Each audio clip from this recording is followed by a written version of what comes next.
The stone throat. Imagine being wedged inside a stone crevice so claustrophobic that every time you inhale, your chest scrapes against the cold, unyielding rock.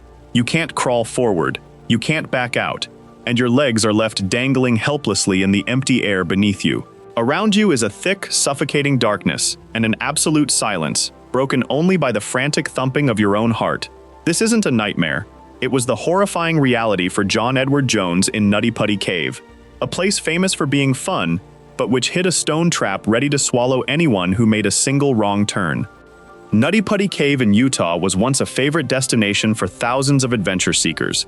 It was nicknamed a beginner's cave because of its soft, putty-like clay and relatively shallow depths. People came here to crawl through tight spaces, laugh with friends, and experience the thrill of exploration. In 2009, John Jones entered the cave with that exact mindset. He believed he knew the map by heart, and that these narrow passages were just exciting challenges to conquer. But the underground world hides lethal secrets. While searching for a passage known as the Birth Canal, John spotted a small opening and believed it was the path he needed. He entered head first, crawling deeper and deeper. The fatal twist? John had accidentally entered an unmapped fissure. It wasn't a throughway, but a vertical dead end that narrowed toward the bottom. John became wedged tight, hanging completely upside down, his arms pinned to his sides, trapped in a space measuring just 10 by 18 inches. The 28-hour rescue of John Jones was one of the most desperate efforts in the history of cave exploration. Over 100 rescuers arrived, working in bone-crushing conditions. They attempted to use a sophisticated pulley system to hoist him out. At one point, they managed to lift him slightly, enough for John to hear their voices clearly through the dark, feel the agonizing pressure ease, and take a few sips of water. But just as hope flickered, a stone anchor shattered. The pulley snapped off, and John fell back into the crevice, deeper and in more pain than before.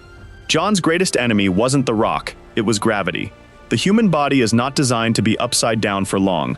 As blood pooled in his head, his heart worked frantically to pump it back up, while his internal organs began to crush his lungs. John was slowly drowning in his own bodily fluids. After 28 hours of fighting the dark and the suffocation, the young father's heart finally stopped. Experts concluded that recovering his body was an impossible mission, too dangerous for the living. To this day, John remains in that crevice. Authorities sealed Nutty Putty Cave with concrete forever, turning it into a stone tomb in the desert. The Ghost Boy. What if you were buried alive, but your coffin was your own skin? Imagine lying there, hearing every conversation and feeling every touch, but you can't move a finger, you can't blink, and you can't scream to tell the world, "I'm still here." This wasn't a fleeting nightmare, but the living reality for Martin Pistorius for 12 agonizing years. He became a literal ghost in his own home, forced to watch his family mourn the perceived death of his mind, completely powerless to comfort them. In the late 1980s, Martin was a healthy 12-year-old boy in South Africa. But then, a mysterious fever struck. Within months, Martin lost the ability to walk, speak, and finally, make eye contact. Doctors diagnosed him with a mysterious degenerative brain disease and delivered a grim verdict. Martin had fallen into a permanent vegetative state. They told his parents to take him home and care for him until he passed away. In the eyes of the world, Martin was gone, even though his heart kept beating. But fate played a cruel trick on Martin. About 2 years into his illness, a miracle happened inside his brain. Martin woke up. The terrifying twist? While his consciousness returned to full clarity, his body remained frozen like a stone. Martin was a ghost, trapped in a broken machine. He was forced to endure thousands of hours of children's TV shows that he hated, suffered the indifference of caregivers, and most painfully, heard his desperate mother whisper in his ear, "I hope you die." She had no idea that her soulless son heard everything, his heart breaking in total silence. How does a human stay sane when completely isolated from humanity for over a decade? Martin learned to turn his mind into an oasis. He learned to tell time by watching shadows move across the floor. He talked to himself, building imaginary worlds in his head to avoid descending into madness from sheer boredom. Martin described himself as a computer hard drive running at full capacity, but with a black screen and a locked keyboard. Everything changed because of a woman named Virna, an aromatherapist. While everyone else saw Martin as an object, Virna was the only one who truly looked at him. She noticed tiny flickers in his eyes, subtle reactions that only compassion could detect. She convinced the family to have his cognition tested again. To the shock of the entire medical community, Martin passed every test. He was still there. The world had simply forgotten him in his own cocoon. Today, Martin is a husband, a programmer, and the author of the bestseller Ghost Boy. His story proves that humanity isn't found in movement or speech. It lives in the soul. The living corpse. "Doctor, you're wasting your time. You can't cure a corpse." These were the bone-chilling words of a man named Graham when he walked into a clinic. Graham was breathing, his heart was beating, and he was standing on his own 2 feet. But in his mind, a horrifying truth had taken hold. His brain was dead, and his body was nothing more than a rotting shell. What would you do if you woke up tomorrow and every single nerve told you that you were breathing, yet the deepest core of your brain screamed that you had passed away long ago? Existence is something we take for granted. You know you're alive because you feel warmth, hunger, and a spectrum of emotions. Scientists call this self-awareness.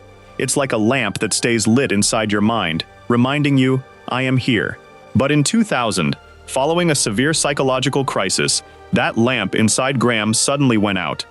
This happened after Graham unsuccessfully attempted suicide via electrocution in a bathtub. He survived biologically, but his brain refused to accept the facts. Graham lost all emotion and desire. He felt no need to eat or bathe because, according to his logic, why would a dead man need those things? He even began spending his days at the local graveyard, believing it was the only place he belonged. Doctors showed him medical evidence and heart monitors, but Graham simply replied, "It's just a deception of the body." To him, the world of the living was a mere mist he was observing from the outside. How can the brain deceive us so ruthlessly? When scientists performed brain scans on Graham, they found a staggering sight. The activity levels in the brain regions responsible for cognition and emotion were impossibly low. It didn't look like the brain of a waking person. It looked like someone under anesthesia or in deep sleep. Imagine your brain as a computer. Normally, when you look in a mirror, the face recognition area sends a signal to the emotional center to confirm, "This is me." But in those with Cotard Syndrome, this link is severed. Graham saw himself, but felt zero emotional connection to the image. His brain performed a leap of mad logic to explain the void. "If I don't feel like I exist, I must be dead." He wasn't insane in the typical sense. He was the victim of a biological disconnect where mind and body became strangers living in the same house. After years of therapy, Graham eventually found his life again, but his case remains a haunting reminder of the miracle of perception. The identical nightmare. The odds of a natural quadruplet birth are 1 in 64 million. But what are the odds that 4 identical sisters, sharing the exact same DNA, would all fall victim to a devastating mental illness? The answer? Almost zero. Yet, in the 1930s, the Genain Sisters appeared as a defiance of probability. They shared the same face and the same smile, but they also shared a monster in their minds. This wasn't just a clinical case.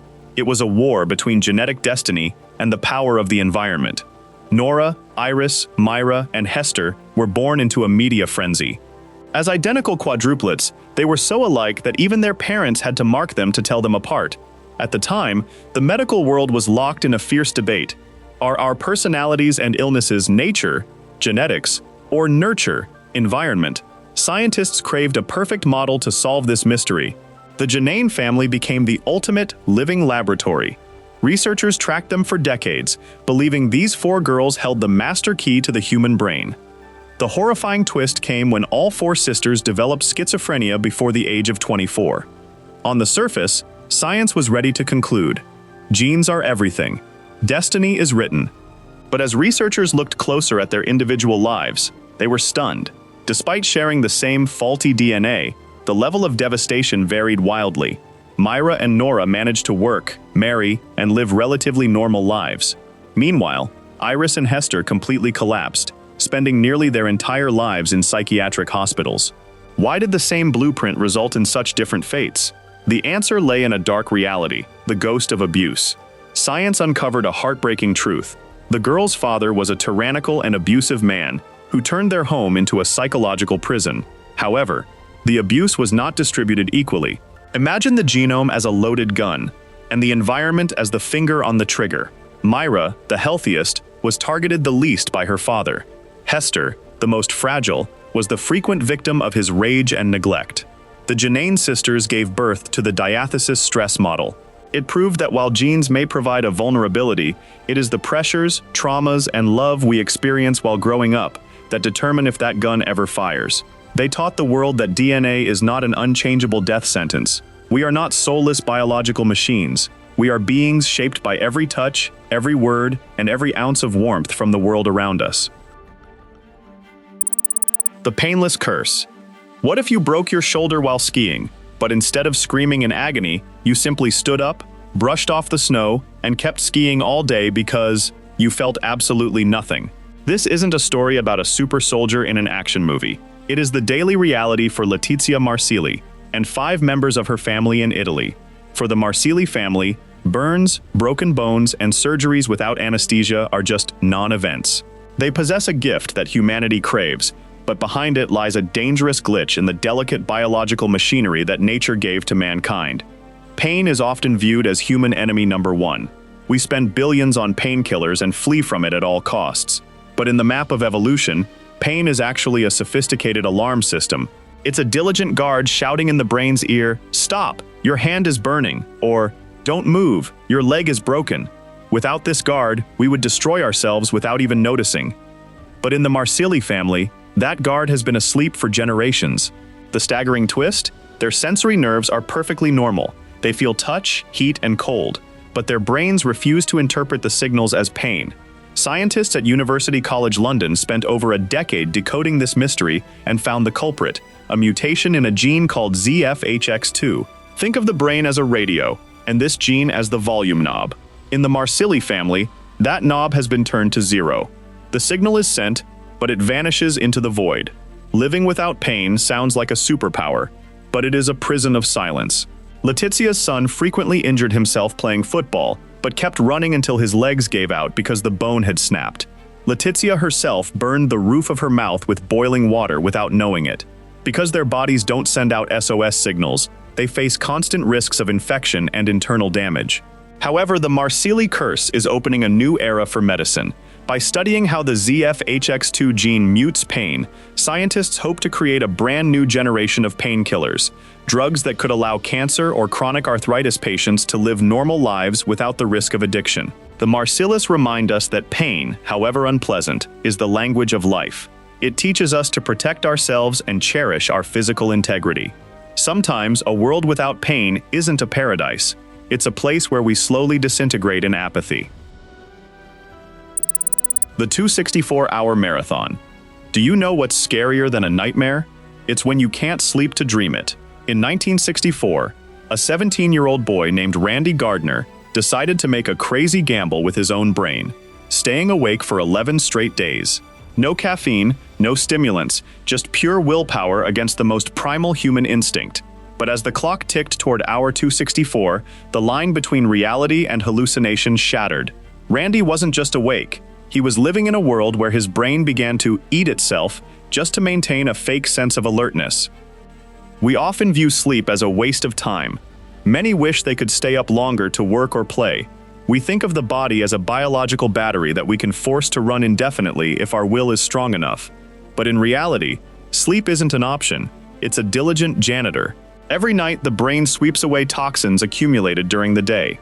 If you fire the janitor, your mental house quickly becomes a giant trash heap. Randy's experiment began as a high school science project, but soon caught the attention of Stanford's Dr. William Dement. The horrifying twist came on day 4. Randy began seeing street signs as people waiting for him. He became convinced he was a famous football player. By day 11, he couldn't even perform a serial subtraction task like subtracting 7 from 100 repeatedly. He stopped at 65 and confessed, "I forgot what I was doing." But the most incredible and terrifying discovery made by doctors was that Randy's brain had started cheating. How did he survive 264 hours without collapsing? Brain monitors revealed a shocking truth. Randy was experiencing microsleeps. Imagine your brain as a skyscraper. Instead of turning off all the lights to rest, Randy's brain turned them off room by room, on a rotating schedule. While his eyes remained open, parts of his cognitive brain went offline for several seconds to recharge without him even knowing it. This experiment proved that the brain has extreme self-protection mechanisms. When pushed to the limit, it will seize control to prevent total collapse. However, the price was high. Randy fought severe insomnia for decades afterward, a late revenge from nature for defying its laws. It's a warning to our modern world. Sleep isn't the enemy of success. It is the foundation that allows you to reach it. The world is still full of hidden truths and stories that defy belief. If you're ready to uncover more of the most incredible and disturbing mysteries of our history, subscribe to Oddplane. Don't let the next story pass you by. Join us, and let's explore the unknown together. Thank you for watching, and stay curious. Goodbye.